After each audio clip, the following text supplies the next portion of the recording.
Olá, amados, paz e bem, eu sou Melquisedeque e estou aqui para os comentários da lição desta semana. Lições bíblicas da editora CPAD Classe de Jovens, quarto trimestre de 2024. Nesse trimestre nós estamos estudando o livro de Provérbios. E nesta lição, a lição de número 2, nós estaremos estudando o tema sabedoria, proteção e confiança.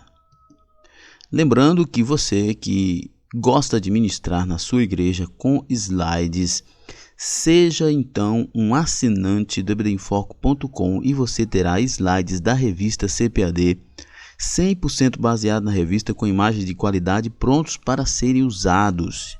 Os nossos slides são editáveis e você pode fazer as alterações que você desejar para melhor atender a sua necessidade na sua EBD. O conteúdo da assinatura contém os slides das lições de adultos, slides das lições de jovens, mais bônus, slides de escatologia, slides de discipulado, sermões em PDF, curso básico de teologia e cursos diversos, incluindo curso de capacitação para professores. Nós temos experiência na produção de slides e subsídios da revista CPAD desde 2016 e já fizemos mais de 750 slides. E você pode baixar todos eles aqui. Basta você ser um assinante do ebdenfoco.com e você terá acesso completo a toda a plataforma. Nós temos uma equipe qualificada que se dedica toda semana para entregar um conteúdo de qualidade. Então acesse o site ebdenfoco.com ou entre em contato conosco pelo WhatsApp 94, é o DDD 984092869. É isso aí, então vamos para o nosso comentário. O texto principal da nossa lição se encontra em Provérbios capítulo 3, versos 23 e 24, que diz: Então andarás com confiança no teu caminho e não tropeçará o teu pé. Quando te deitares, não temerás, sim, tu te deitarás e o teu sono será suave. O escritor dos Provérbios, o sábio Salomão, escreve que quem busca a sabedoria, quem é sábio, anda com confiança e não tropeça, porque sabe se desviar do mal. Quem busca sabedoria, quem tem sabedoria divina, deita e dorme, ou como nós costumamos falar, coloca a cabeça no travesseiro à noite e não tem com o que se preocupar. Não perde o sono à noite, porque sabe que tem tomado as melhores decisões, tem feito as melhores escolhas, porque as suas escolhas e as suas decisões são segundo a vontade de Deus. Resumo da lição: quem cultiva a sabedoria bíblica no coração desfruta de proteção e confiança na vida cristã. É a sabedoria bíblica, não é a sabedoria oriental, não é a sabedoria científica, não é a sabedoria das religiões africanas, hinduístas. A sabedoria verdadeira é a sabedoria bíblica, porque é esta sabedoria que o apóstolo Tiago diz, a sabedoria que vem de Deus. O texto bíblico da nossa lição se encontra em Provérbios capítulo 2, do verso 1 até o verso 11, e também no capítulo 3, do verso 21 ao verso 26. Eu não vou me deter no texto por uma questão de tempo, mas você aí estude, os capítulos 2 e 3 de Provérbios para entender bem a lição de hoje. Nossa introdução. Nesta lição estudaremos o fruto da sabedoria divina, manifestado na vida de quem a busca, como a proteção e a confiança na vida espiritual e moral. Veremos que essa sabedoria desenvolve a maturidade cristã dentro de nós. O fruto da sabedoria divina. Qual é o fruto da sabedoria divina? O escritor, no capítulo 1, e verso 7, né, do livro de Provérbios, diz: o princípio da sabedoria é o temor do Senhor. O fruto da sabedoria, ou o resultado da sabedoria divina manifestado na nossa vida, é temer a Deus. O maior fruto da sabedoria, quem tem sabedoria, teme a Deus. Uma vez que desenvolvemos a maturidade a partir do temor do Senhor, por meio dele também adquirimos maior discernimento dos tempos e das escolhas. Quem teme a Deus adquire discernimento para os dias que vive. Quem não teme a Deus vive uma vida dissoluta e mal direcionada, mas quem teme a Deus tem discernimento para a vida. Então temos a sabedoria em nosso coração, confiança e segurança em Deus. Quem teme a Deus tem discernimento, e quem tem discernimento tem sabedoria no coração e confiança em Deus. Nosso primeiro tópico: sabedoria como escudo protetor. A estrutura do capítulo 2. Os 4 primeiros versículos do 2º capítulo de Provérbios apresentam a conjunção se. Esta traz a ideia de condição: se aceitares, se clamares, se como a prata. Esses versículos expressam que, para adquirir sabedoria, é preciso aceitá-la, clamar por ela e buscá-la. A ideia aqui é esforço mesmo, correr atrás da sabedoria. Quando isso acontecer, colheremos resultados. Veja só o que diz o texto na íntegra, aqui na NVI, Nova Versão Internacional.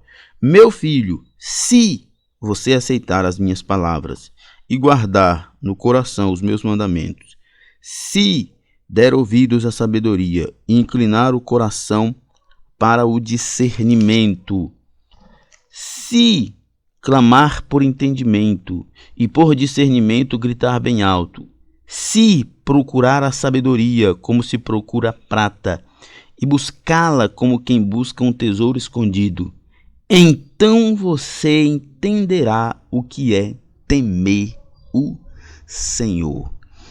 Primeiro, o escritor está dizendo, usando esta conjunção para dizer que o fruto, né, como disse aqui, os 4 primeiros versículos do 2º capítulo de Provérbios apresentam a conjunção se. Esta traz a ideia de condição: se aceitares, se clamares, se como a prata. Esses versículos expressam que, para adquirir sabedoria, é preciso aceitá-la, clamar por ela e buscá-la. A ideia aqui é esforço mesmo, correr atrás da sabedoria.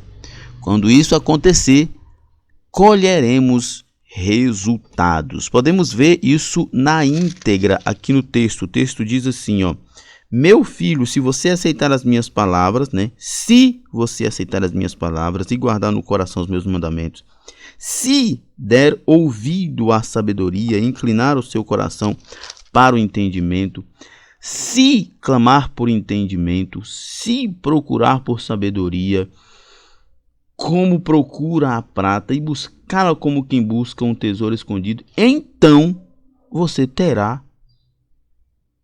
entenderá o que é temer a Deus e achará o conhecimento de Deus. Ou seja, não podemos esperar sermos sábios por um milagre. Nós não podemos pensar que eu vou ficar por aqui, agora eu aceitei Jesus, eu vou ficar por aqui, eu vou ir à igreja e ouvir algumas mensagens e alguns louvores e talvez até na escola bíblica e por isso eu vou chegar a ter conhecimento, vou ser uma pessoa cheia de conhecimento. Não é isso que o comentarista está afirmando e nem é isso que o texto bíblico está dizendo. O texto bíblico está dizendo que há a necessidade de um esforço pessoal para se chegar a isso.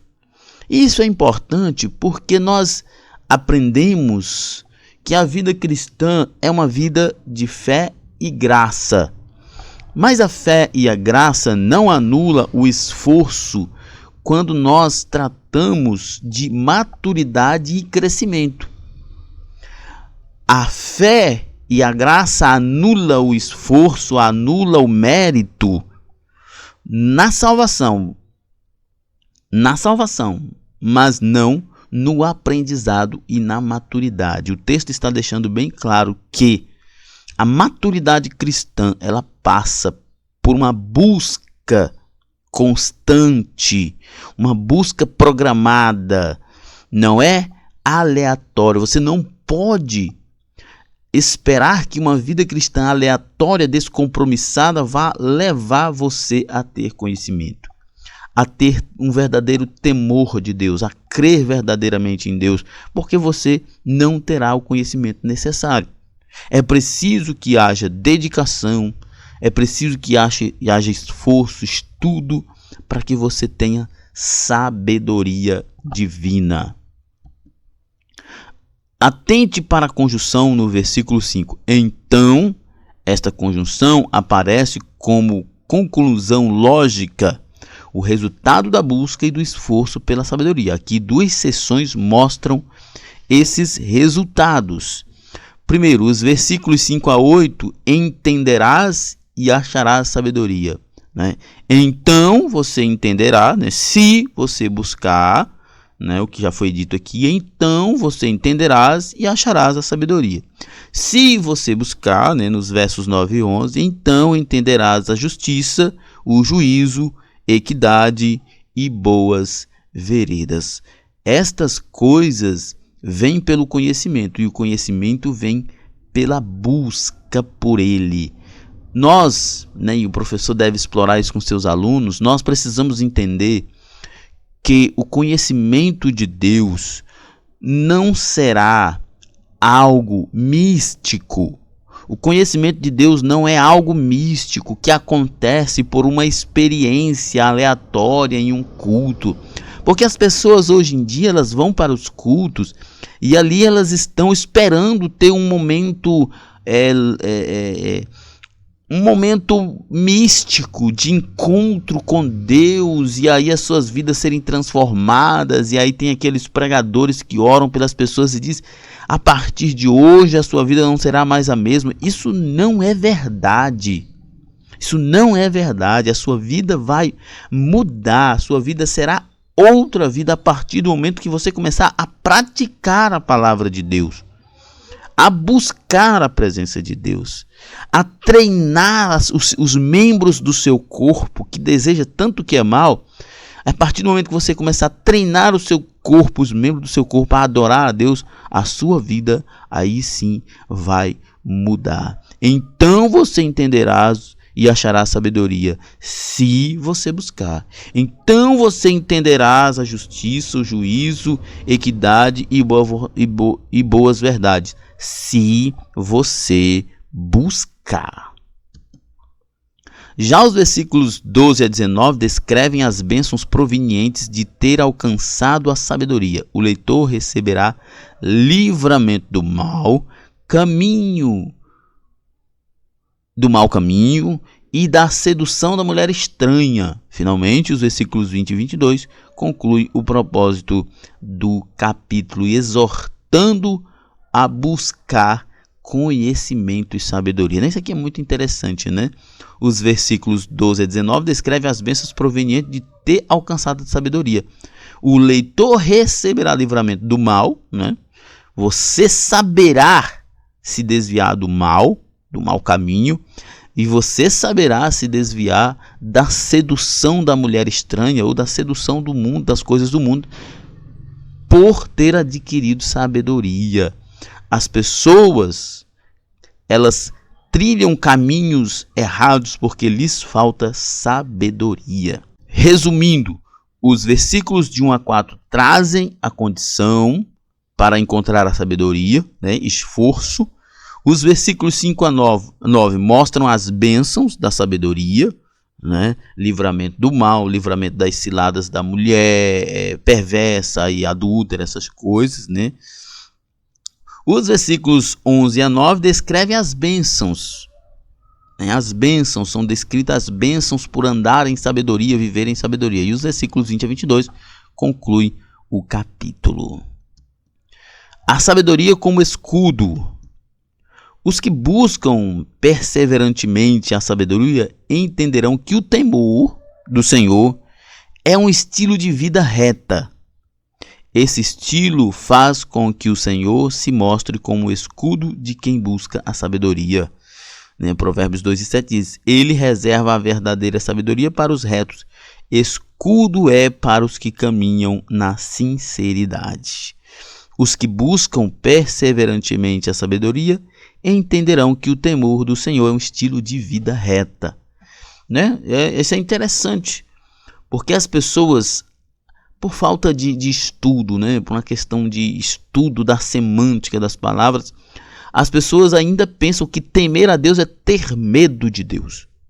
Temer a Deus é imaginar que Deus está como um pistoleiro, na tocaia esperando você pecar para ele poder atirar em você, para ele poder castigar você. Não, temor do Senhor, viver o temor do Senhor é um estilo de vida reto, ter uma vida santa, ter uma vida que agrada a Deus, isso é temer a Deus. Não existe maior exemplo, ou mais claro e mais perfeito exemplo de temor a Deus do que amar a Deus e se submeter a Ele.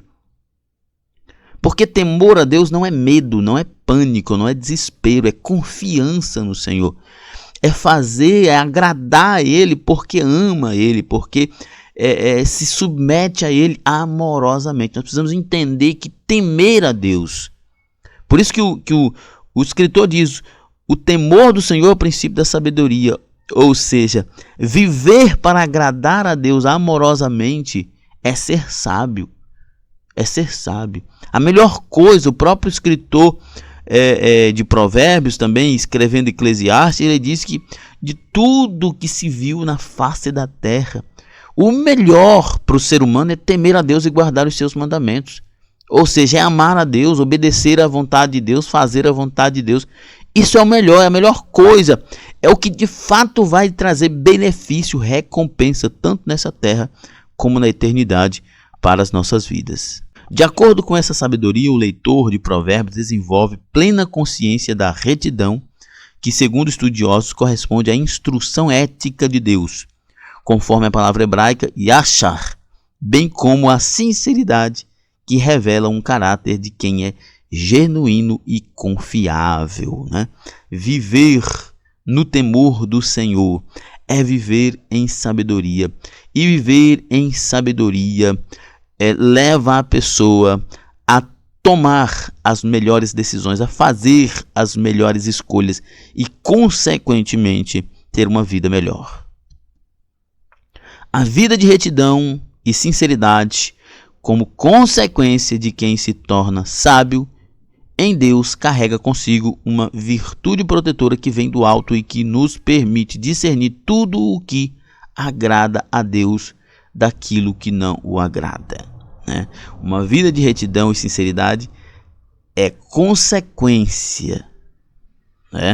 Nós não vivemos uma vida de retidão e sinceridade como objetivo, como propósito para alcançar, ou como meio para alcançar algo. Não. A vida de retidão e sinceridade é consequência de quem teme a Deus. Não pode ter outro resultado, o temor a Deus, do que além de uma vida reta e sincera. E não pode quem busca a Deus, quem vive no temor do Senhor, faltar estas consequências ou estas virtudes. Eu temo a Deus, eu amo a Deus, mas não tem vida reta, é mentiroso, é falso, enganador. Está mentindo, não é verdade. Você não tem vida com Deus, você não teme a Deus, porque quem teme a Deus vive vida reta e sincera.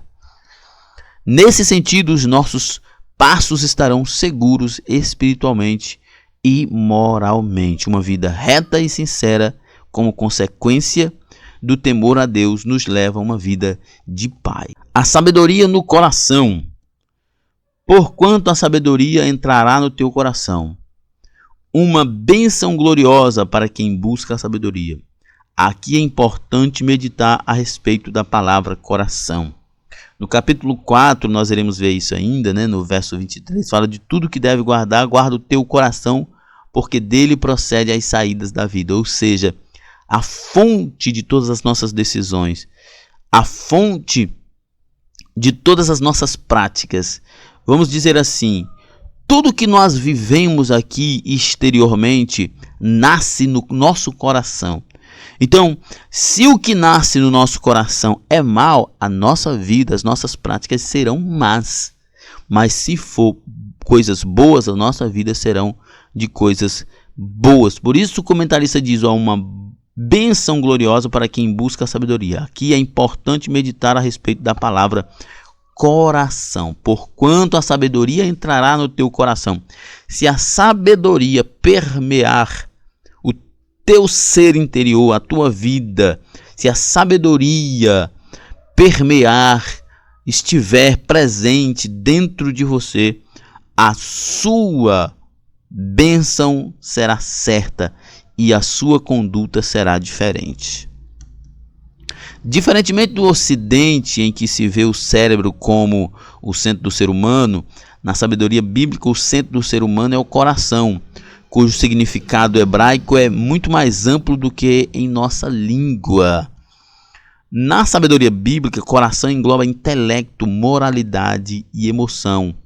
Ou poderíamos dizer também que conglomera pensamento, sentimento e vontade. Quando nós falamos de coração, nós falamos do nosso eu interior, de todo o funcionamento existencial do nosso eu interior, intelecto, moralidade, as nossas emoções, as nossas vontades, os nossos sentimentos, os nossos pensamentos. Tudo isso está relacionado, ou no sentido figurado, ao nosso coração. O nosso coração é intelecto, é moralidade, é emoção, é sentimento, é vontade, é pensamento. E como eu disse agora há pouco, se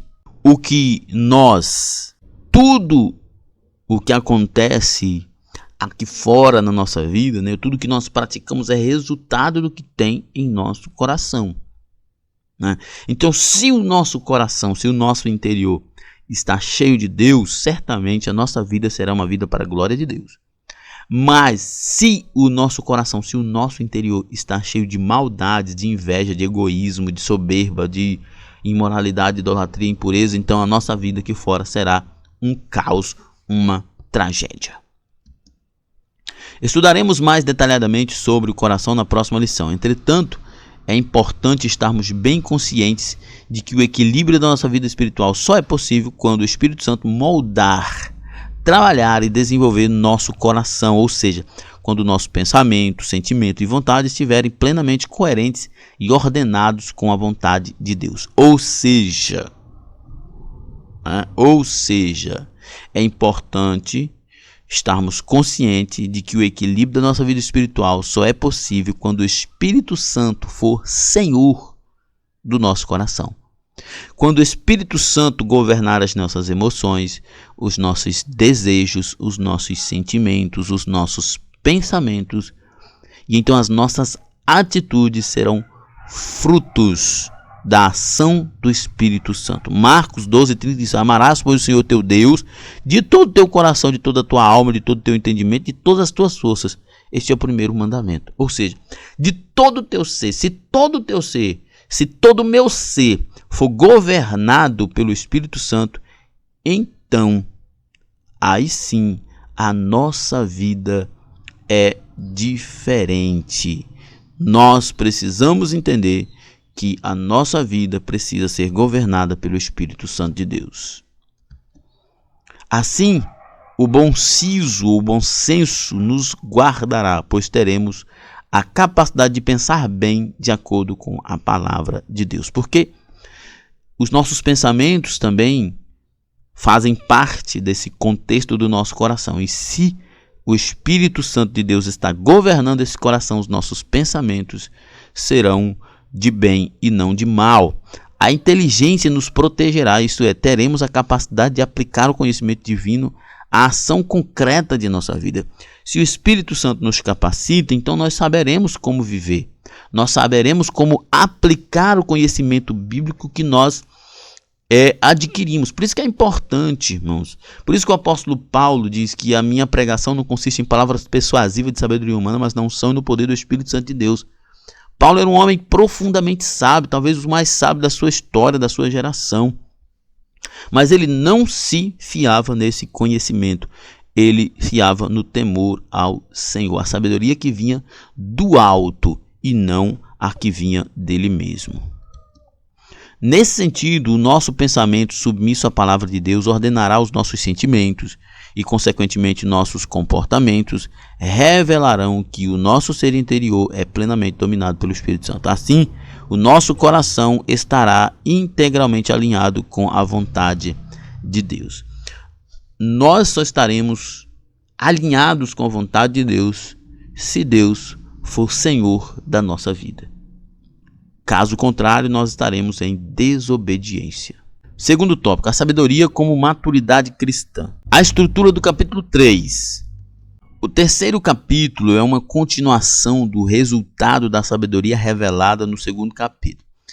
Este mostra que um coração dominado pela sabedoria de Deus traz estabilidade moral. Enquanto o capítulo 3 mostra que um coração dominado pela sabedoria divina desfruta verdadeira felicidade e segurança.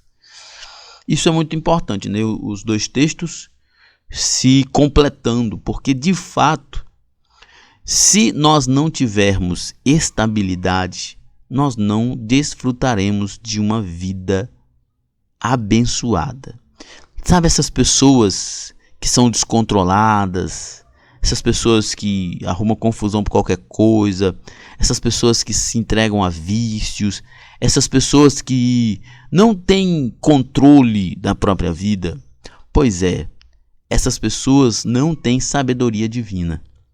Essas pessoas não entregaram a sua vida para Jesus. O Espírito Santo não governa a vida dessas pessoas, né? Este mostra que um coração dominado pela sabedoria de Deus traz estabilidade. Um coração dominado pela sabedoria divina desfruta verdadeira felicidade. Nossa felicidade, nossa alegria, nossa satisfação, nossa paz não está em fazer ou em buscar satisfação pessoal, mas em temer a Deus. Por isso, o capítulo 3 está estruturado em 3 discursos. O versículo 1 a 10, os versículos de 1 a 10 dizem respeito à dedicação ao Senhor. Os versículos de 11 a 20 relatam a verdadeira felicidade de confiar no Senhor.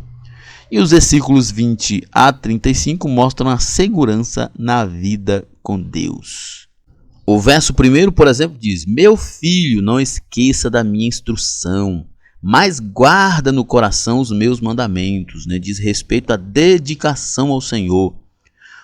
O verso 11, por exemplo, já diz: Meu filho, não despreze a disciplina do Senhor, nem rejeite a sua repreensão, pois o Senhor disciplina a quem ama. A verdadeira felicidade é confiar no Senhor. Se Deus está disciplinando você, confia que Ele sabe o que é melhor para a sua vida, ou o que é melhor para a nossa vida, né? Os versos 20 a 35 mostram a segurança na vida com Deus. Por exemplo, o verso 20 diz: Pelo seu conhecimento momento as fontes profundas se fenderam e as nuvens gotejaram o orvalho. Ou seja, Deus é o Senhor de toda a criação. Ele é provedor, é sustentador. Deus não nos deixa desamparados. Se precisamos de algo, nós precisamos confiar no Senhor, entendendo que Ele é quem nos dá a segurança, quem nos guarda, quem nos sustenta, quem provê para a nossa vida. É Ele, o Senhor das nossas vidas. É importante destacar que cada um dos discursos vem acompanhado da expressão filho meu. Essa expressão evoca proximidade, o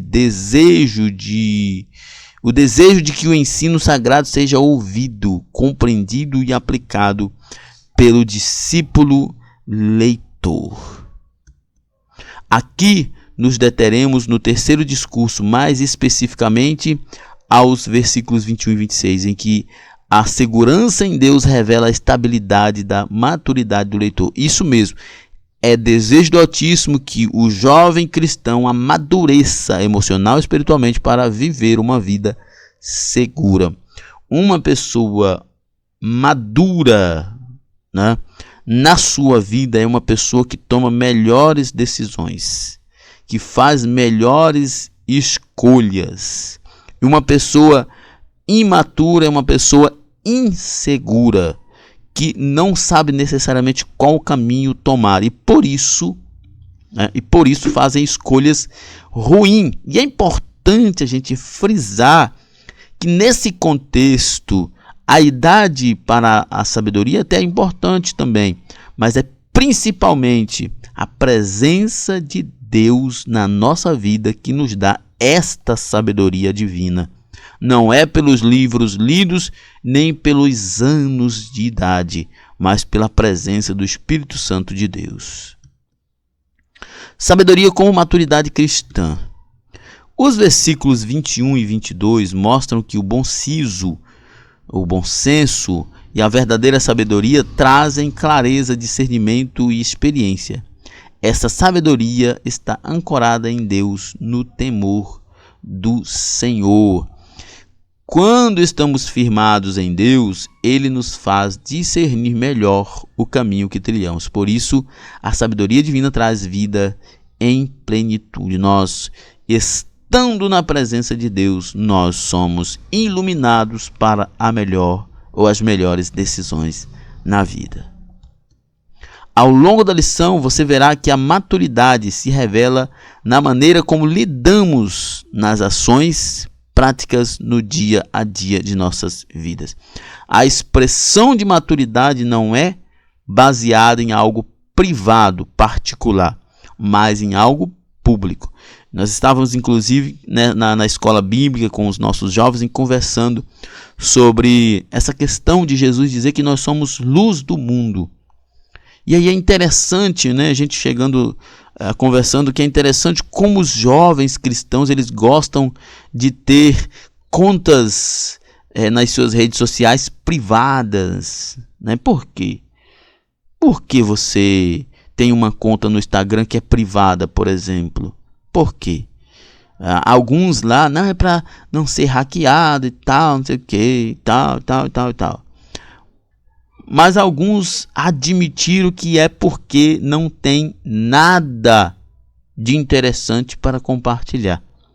Aí eu fiquei pensando, e Jesus? Vocês não podem compartilhar Jesus? Ou será que de fato vocês não têm Jesus? Então nós precisamos entender que nós não somos agentes inúteis nesta vida. Nós somos luz do mundo e a luz precisa brilhar. E como diz aqui, ao longo da lição, você verá que maturidade se revela na maneira como lidamos com ações práticas no dia a dia de nossas vidas, inclusive perdendo o medo de compartilhar o evangelho. Como que cristãos jovens dizem ser maduros na fé se eles não têm coragem de compartilhar a própria fé? Vocês precisam ter coragem de compartilhar a própria fé. Vocês precisam usar os meios que têm, especialmente das redes sociais, para compartilhar a fé. Não para compartilhar aquilo que é mundano. Porque por qual outra razão as pessoas cristãos teriam contas em redes sociais e tornariam essas contas privadas para que apenas pessoas específicas pudessem ter acesso a ela? Porque tem alguma coisa que você está tentando esconder? Isso não faz sentido para a vida de um cristão. O apóstolo Paulo, em uma de suas epístolas, traz um exemplo muito interessante de maturidade. Quando eu era menino, falava como menino, sentia como menino, discorria como menino, mas logo que cheguei a ser homem, acabei com as coisas de menino. Maturidade. Quando você é jovem, é novo na fé, você erra recorrentemente, você comete erros bem crassos, bem tolos, mas quando você amadurece, você precisa assumir responsabilidade. Eu sempre gosto de contar nesse aspecto, quando nós falamos de maturidade, gosto de contar a história de Abraão. Abraão foi chamado inexperiente, cometeu vários erros, mas a expressão de maturidade de Abraão foi quando Deus dizia: Abraão, me dê teu filho. E Abraão não negou a Deus o filho, porque Abraão entendeu que maturidade cristã está diretamente ligada a fazer a vontade de Deus, inclusive em detrimento da nossa. Quando você prefere fazer a sua vontade, satisfazer as suas vontades, e aí você vem me dizer que ainda é um cristão que teme a Deus, isso é uma grande mentira. A verdade é que o verdadeiro cristão se submete a Deus, e a vontade de Deus é feita. Não por acaso o apóstolo dos gentios mostra o quanto o nosso Senhor está interessado no desenvolvimento de nossa maturidade cristã, concedendo os dons ministeriais com o claro propósito de aperfeiçoamento, crescimento e edificação espiritual. Efésios 4:12 diz: querendo o aperfeiçoamento dos santos para a obra do ministério, para a edificação do corpo de Cristo. Deus quer que nós amadureçamos de tal modo que ele cria mecanismos abençoadores para as nossas vidas. A sabedoria que gera confiança. Quem é sábio e tem bom siso, então andarás com confiança no caminho. Essa confiança só é possível tendo Deus como centro da vida. Então deitaremos e não temeremos. O Senhor será a nossa esperança. Só teremos paz se nós tivermos sabedoria divina. O texto ensina que enquanto o caminho do ímpio é de destruição, os que guardam e buscam a sabedoria divina têm um caminho de confiança. Tanto de dia quanto de noite, o Senhor nos guardará e os protegerá. Desse modo, a confiança se mostra como um elemento fundamental na perseverança cristã.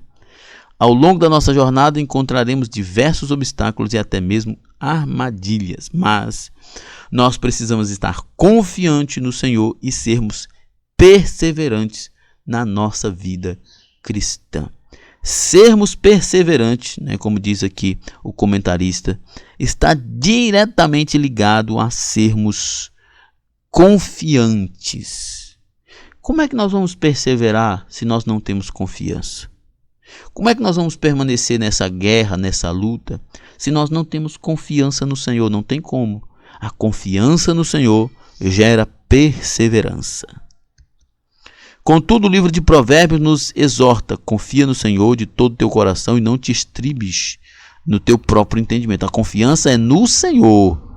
Há um hino da nossa harpa cristã que diz: quando tudo perante o Senhor estiver e todo o teu ser lhe controlar, só então hás de ver que o Senhor tem poder quando tudo deixares no altar. Isso é confiança proveniente da sabedoria divina.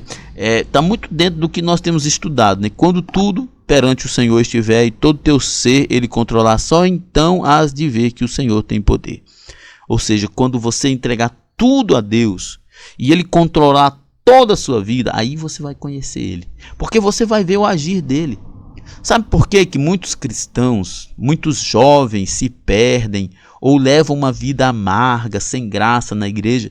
Porque eles nunca se entregaram a Jesus de verdade. E por não terem se entregado a Jesus de verdade, e para que Jesus os controle, os levem a novas experiências, então eles não têm direção, eles não têm amor por Deus, eles não têm experiências marcantes na vida, porque eles nunca entregaram a vida para Jesus. Professor, jovem, você que está assistindo essa aula, entenda. Você vai ter experiências marcantes com Deus quando você se entregar, se render verdadeiramente para Deus. Terceiro tópico, sabedoria, vida protegida e confiança. Busque a sabedoria bíblica. No início da lição, estudamos sobre a necessidade de buscar a sabedoria em Provérbios 2. Do ponto de vista concreto, a sabedoria que vem do alto está revelada na palavra de Deus, na Bíblia, ou seja, não são filosofias, mantras e outras fontes seculares de conhecimento que de fato podem trazer conhecimento, mas não podem trazer sabedoria. A sabedoria, de fato, que é diferente de conhecimento, nós já estudamos isso antes, mas não é problema explicar. Conhecimento você compra, você adquire, mas sabedoria é divina. Sabedoria é aquilo que você faz com o conhecimento que tem, mas nem todo mundo que tem conhecimento sabe tirar bom proveito desse conhecimento. Então, a sabedoria vem de Deus, o conhecimento vem do contato com o conteúdo. Isso significa que uma das condições fundamentais para se tornar sábio é buscar a sabedoria bíblica, né? Nós temos que buscar. O apóstolo Tiago diz: quem quer sabedoria, peça a Deus, busque. É preciso ler a Bíblia, entendê-la e aplicá-la ao coração. Isso aqui é muito importante. Adorei isso aqui. O salmista escreve: escondi a tua palavra no meu coração para não pecar contra ti. Lembra que nós falamos lá atrás sobre o que é o coração, o centro do nosso ser? E o salmista diz: eu coloquei a tua palavra, Senhor, no centro da minha existência, no centro do meu ser, do meu funcionamento existencial. E olha só o que aconteceu. Quando a tua palavra governou o meu ser, eu não pequei. Por isso que o pastor John Piper diz que nós pecamos porque nós continuamos acreditando nas conversas fiadas do pecado. Ou seja, se nós escondêssemos a palavra em nosso coração, nós adquiriríamos sabedoria e nós não daríamos ouvido ao pecado. A palavra esconder tem a ver com uma leitura de qualidade que passa pelo pensamento, sentimento e chega à vontade. Algo de fato coerente, com dedicação e tudo mais. A memorização das escrituras, nesse caso, torna-se natural e importante. Agora, nesse aspecto aqui, eu devo confessar a vocês que eu tenho dificuldades. Eu tenho dificuldade de memorizar tudo. Eu tenho dificuldade de memorizar senhas de cartão, de aplicativos, números de telefone, nomes de pessoas. Eu tenho um problema sério para decorar essas coisas. Por isso que muita coisa que eu leio, eu vou pelo princípio e não pela letra, porque eu não vou lembrar a letra. Mas é importante. Decorar a palavra de Deus é muito importante. Óbvio que depois disso você precisa assimilá-la como uma vitamina no seu organismo. Mas para completar este ciclo, a palavra de Deus deve ser aplicada à nossa vida. Uma vez cultivada em nosso coração e aplicada à vida, o temor ao Senhor se instala dentro de nós, né? A palavra de Deus deve ser aplicada. É o que eu falei agora há pouco. Tem muita gente que pensa que a sabedoria divina, que o poder de Deus, que a mudança na vida vai acontecer de forma mística, né? Que alguém vai chegar a orar por você e dizer: a partir de hoje, esse jargão a partir de hoje, ele é uma grande mentira na boca de muitos pregadores. Isso é uma praga na boca de muitos pregadores. Porque quantas vezes alguém já disse: a partir de hoje, já falou para mim, sua vida será diferente, não mudou nada. Sabe quando é que a vida muda? Quando você coloca em prática a palavra de Deus. Quando você começa a colocar em prática o princípio do perdão, do amor ao próximo, o princípio do abrir mão de você mesmo, o princípio do abandonar o pecado. Quando você começa a fazer isso, aí sim a vida começa de fato a mudar. Esse temor ao Senhor é o primeiro estágio para uma vida de sabedoria. Por isso, leia a palavra de Deus, medite na palavra de Deus, aplique a palavra de Deus em sua vida, porque muita gente é leitor esquecido. Vida protegida num mundo de perigo. Vivemos em um mundo de muitos perigos. Por causa disso, não são poucas as pessoas que desenvolvem fobias sociais, transtornos de pânico e diversas outras patologias, né? Em muitos lugares a vida está marcada pelo medo. Contudo, como cristãos, não podemos nos esquecer das palavras apostólicas: no amor não há temor, antes o perfeito amor lança fora o medo. Em Deus não há temor. Estando em Deus não há temor, antes Deus lança fora o medo. Quando meditamos na palavra de Deus, somos conscientizados do perfeito amor divino por nós, de modo que nem a morte, nem a vida pode nos separar desse amor gracioso, com amor, um amor que nos alcançou maravilhosamente. Meditando na palavra de Deus. Nós temos que meditar na palavra de Deus para sermos conscientizados de que Deus nos ama. Por que tem tanta gente sofrendo com tantos problemas psicológicos, psicossomáticos, desespero, crise de pânico, ansiedade, tantas coisas? Essas pessoas não se conscientizaram de que são alvos do amor de Deus. O professor deve explorar isso com seus alunos, porque nós vivemos em uma geração de jovens doentes que vivem buscando afirmação, aceitação. Ei, jovem, você é amado. Você é amado. Você não sabe disso porque você não lê a Bíblia. Porque se você lesse a Bíblia, você entenderia que você é amado por Deus. Porque estou certo de que nem a morte, nem a vida, nem os anjos, nem os principados, nem as potestades, nem o presente, nem o futuro, nem a altura, nem a profundidade, nem alguma coisa ou criatura poderá nos separar do amor de Deus que está em Cristo Jesus nosso Senhor. Assim, a verdadeira consciência do amor de Deus proveniente da revelação bíblica traz para nós segurança e equilíbrio. Eu sou amado de Deus. Então estamos livres para ser instrumentos do amor que Deus... O amor para que Deus se revele aos outros. Por isso andamos em confiança, sem medo de um mundo perigoso. Confie, mesmo estando em um mundo de incerteza. Como fruto do desenvolvimento do pensamento crítico no mundo moderno, um fenômeno é cada vez mais comum em nossa sociedade: o culto à dúvida, à incerteza. Duvidar parece ter ganho hoje o status de intelectualidade. Vamos lá. Quando você lê a Bíblia, você precisa duvidar. Espera aí, meu. Eu tenho que ler a Bíblia duvidando? Sim. Agora, a questão é, duvidando de quem? Da Bíblia? Não. Não. Você deve ler a Bíblia com a consciência de que ela é a verdade de Deus, infalível e inerrante. Então eu devo duvidar de quem? Da sua compreensão. Duvide do que você está compreendendo. Eu estou lendo um texto bíblico e estou compreendendo algo. Duvide dessa compreensão. Busque mais aprofundamento. Busque comprovação de que o que você está entendendo é de fato o que a Bíblia está dizendo. E esse é o ponto em que o cristão deve ler a Bíblia de forma crítica, usando a dúvida.